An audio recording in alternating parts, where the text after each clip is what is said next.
طلع معي زبون هو مرته وولاده.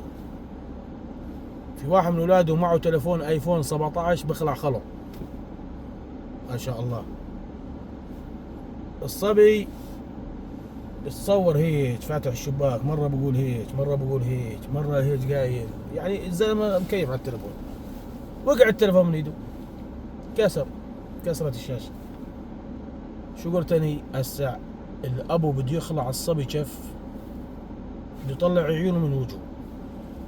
يا بي على هالشفة الساعة اللي بده يشلخ وياه شلخ.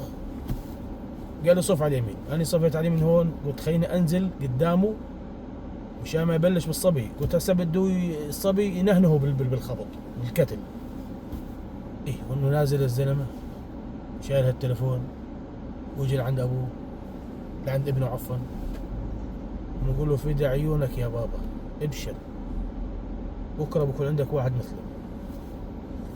اني هون غرغرت الدمعة بعيوني.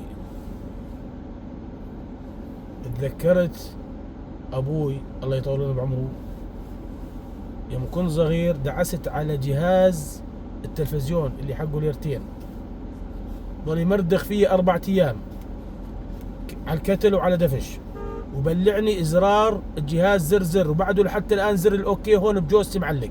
السلام عليكم.